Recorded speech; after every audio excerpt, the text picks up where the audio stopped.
What is going on? This is Darius from Auto Fair Nissan here, and today we're going to take a quick look at this 2024 Nissan Leaf SV Plus. Let's check it out. Normally in one of my videos, I would show you what's under the hood for an engine, but since the Leaf is an EV, this is going to be your air conditioner, this is going to be your motor, and this is going to be your 12-volt battery and all of your thermal management under here. So not a whole lot for you as the owner necessarily to be doing under here, aside from any potential battery maintenance or checking your fluids. But that's about it. There's not really a lot of maintenance to do on these cars at all. For the most part, so you'd be looking at tire rotations as needed, wipers as needed, filling up your wiper fluid, and that's almost where it ends. If we use the key fob right here, we're going to have our locker unlocked. There's no remote start since, again, there's no engine, but there is climate control that can be done from the app. But we're going to press this third button right here and hold it. That's going to pop our little cover right here. So if we do this, underneath here, we're going to have our two charging ports. We're going to have our level 1 and 2 standard charging. Then we're going to have our level 3 CHAdeMO charger for the Leaf. Now, CCS is what's going to be found in like our Aria and many other EVs. But CHAdeMO is going to be a Leaf exclusive. That's one of the things that comes with being the first EV to hit market, is that it has a slightly different charger right there. You do have a little light here as well to shine down on the two sides, so if you're trying to plug in at night, and also if you plug in, if you want to keep it protected from the elements, you can just kind of pop this and it'll kind of sit on top of the charger handle as well, because the charger handle will be right here. But we can close that up. It snaps right into place, nice and easy. You're going to see one of your cameras right down here underneath the Nissan emblem. That's going to be for your around view monitor. And let's see if I can get these lights to pop on here for you and flash. There we go. You get your nice LED daytime running lights that are almost like little eyebrows for this. And then your LED lights behind that in the projectors. If we come around the side here, you're going to have some really cool looking wheels here. They almost feel like a 5-spoke, but there's a lot more than that. I'm not going to do the math, but if you want to pause and count it, you can certainly do that. But nice looking wheels on here. They have that kind of two-tone finish. Let's back us out right here. Give you that nice side profile. You can see that this is a hatchback style vehicle. So not quite sedan, not quite SUV. Sits nice and low like a sedan, but gives you that semi-open hatch in the back, which is going to be especially good if you park in the city a lot. So we come around here, you're going to have your badging for SV Plus. That's the trim level of this Leaf. The only two trim levels for the Leaf for this model year are going to be S and SV Plus. So all of your SVs are going to have big battery for 2024. We're going to pop this open right here. Hydraulic assist for that. You got a whole bunch of stuff in here. You're going to have your floor mats. You're going to have your emergency roadside kit. You're going to have a first aid kit. You're going to have a trunk mat down here. And then you're going to have the included level 1 and 2 charger that's hooked in the bag that attaches right in here. So that's really cool. You have that included. So if you don't have charging facilities installed yet at your home or work, you can always use the provided cable to plug in the car and charge it. We also at all Nissan dealerships have complimentary charging available for our Nissan patrons. Let's close this up right here. Like I said, nice manual trunk lid right there. You get this cool piano black accent across the back too that just looks kind of nice. We're going to come around this side. I'm going to give you a look at the window sticker on this car. Feel free to pause it at any point if you want to get a slightly elongated view of any of the features on here.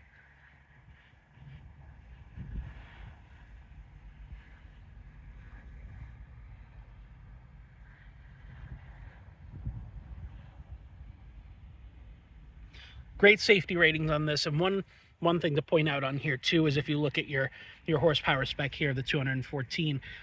214 is decent for a vehicle of this size for the actual power itself, but the big thing with this is that it's going to give you 100% of your torque right away with the electric motor, so it feels fast.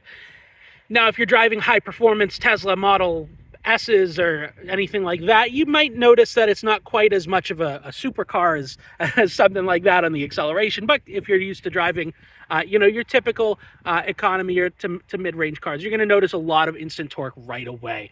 EPA estimate puts this at 212 miles to a full charge. That is going to be very, very dependent on your driving habits, what you use for HVAC, etc. I've seen people get as high as 300 miles out of them. And as low as into the 100s, again, depending on what you're doing in the vehicle, as far as if you're using heat and AC, anything like that. We do have keyless entry, so if I push this button a couple of times, that'll unlock all of our doors. I'll give you this view of the back here. So your back seat, you've got your cup holders down low in here, and a little console tray there for some storage, as well as your USB plugins there. Decent amount of leg room in here, and you get this awesome seat design that has these blue and gray contrast stitching. So you get the blue in here, and then the blue and gray throughout there with the black bolstering around your insert. So really good looking style for that, if I do say so myself. Let's hop into the driver's seat though. All right, here we are from the driver's perspective inside of the car. So first thing we're going to do is we're going to start it up. Just listen for that engine to turn over. That's right, there's no engine to turn over. So it's almost completely silent, less a couple of beeps, and then also your displays on the screens here are going to turn on, as well as any other lights. Left side of the steering wheel here is going to be your controls for your music here, and then for your advanced drive assist display in the middle. So right now it's showing you our EV equivalent to a tachometer, not quite the same thing, but it's going to show you basically how economically you're driving or if you're regenerating. So on this little wheel here, if I zoom in, this is going to be regeneration. You can see the little recycle looking symbol there. This is showing if you're being economical right here, and then that's the rest of your basically power band for the EV.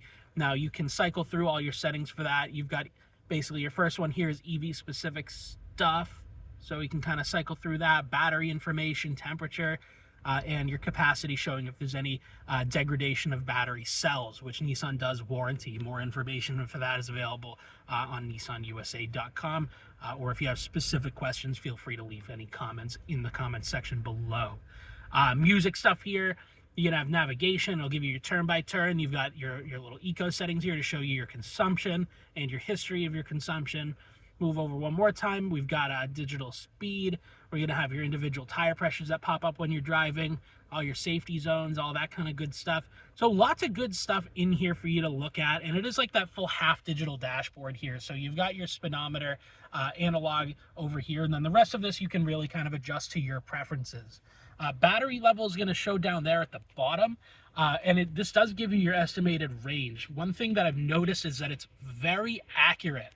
So one thing that this car is going to do is when we do things like, for example, adjusting our heat and AC settings, it's actually going to adjust the range to fit that. So if I turn the heat off, that's going to jump from 128 to 165. So what we're saying is that if we run the heat the whole time we're driving, we're going to get 128 miles out of it because of the extra energy consumption. But if we're not using the heat, it's 165. So there's things that you can do to adjust that, like I said, to adjust how much power, or excuse me, how much range you're going to get out of this car. And the less you're using your HVAC heat and AC modes, the better it is for your range. Now you can turn off the heat or the AC and just blow basically ambient temperature air through this, and it's not going to impact your range. You do have heated seats in here as well, so those are going to be down low there.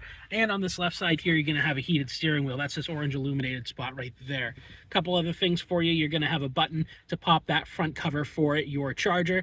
You can disable your charge timer, which you can set in the car or through the app. And then this button's for your steering assist if you're using the ProPilot Assist right here. So this does have the ability to steer the car for you, as well as to pace the distance with the vehicle ahead of you using this button.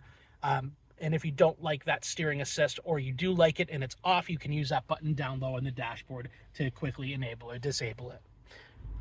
On your infotainment system here, you've got built-in Sirius XM, you've got Apple CarPlay, you've got Android Auto, and you've also got built-in navigation here. So you got your map right there that's built in with Nissan's system. You've also got automatic headlights and high beams. So if we come back over here, we can switch to those auto headlights, fog lights, push forward for your high beams, and you can see that cycle right there. So that's showing you that that is going to go fully automatic. One other important thing that's a little bit different in this car than most is the shifter. So to show you how the shifter works in here, I'm going to put my foot on the brake, and you're going to have a little guide here to help you. But if I want to go into drive, I'm just going to palm this and bring it over and left and down, excuse me. So that's a drive right there as indicated on the screen. If I do that same action again, it's going to go from a D to a B. That's your braking mode. So that's going to basically be heavier on the braking through the regenerative system to help charge the battery. So that's going to help you as far as getting a little bit better range, is using that B mode. You can also use that in conjunction with your E pedal, which will show up right below your driving mode. E-pedal is going to allow you to use semi one-pedal driving. And I say semi because in some emergency situations, you may still need to hit the brakes. Do not replace your brake pedal with use of the e-pedal, but it is there to prevent you from having to brake in most typical driving situations. So the car will slow down very rapidly if you take your foot completely off of the accelerator when using the e-pedal. So you will have to learn how to do a little bit of one-pedal driving with that. It's really cool once you get the hang of it. But if you don't like it, you can just turn the e-pedal off, and it's easy as that. Going back down to the shifter here, if we want to go to reverse, as we see here, that's left and up. So if I do left and up, that's going to put us in reverse. You might hear the chime a little bit, and you've got your rear view monitor and your around view monitor right there. So that's going to give you your overhead style view of the car and where it's going. If I hit this camera button, we can cycle through some different views. So that's your passenger side front wheel. And as I turn the steering wheel, you can see that moving. And then if we look here, we get a wide angle rear view. So really cool camera system in here. And then if we want to go back to park, we just press that button right there. Now back up here, since we manipulated the camera settings, that's our front view and our overhead there as well. So we can kind of cycle through those things. Other than that, you're going to have cup holders down here, your electronic parking brake, and little console in here with some storage. Kind of hard to see with it being more or less dark, but a little bit of space in there. Other than that, you're going to have auto dimming rear view mirror up here. Let's get your focus back up on there. And your sunglasses holder, your telematics button, and then all your lights controls are going to be right up here. Hopefully that covered about everything that you were looking to see. If you want a full comprehensive breakdown on charging systems for the EVs, specifically for the Leaf, I do have a separate video for that. That is available on our channel. I will link it in the comments, or excuse me, in the description below for your convenience. But I hope I answered all of the basics and showed you a little bit about the Leaf. Feel free to let us know if you have any questions. Like I said, comments down below. I will answer comments down there. But also, you're more than welcome to come down and see the car. We're located here at 45 Portsmouth Avenue in Stratham, New Hampshire. We do hope to see you soon. Thanks for watching.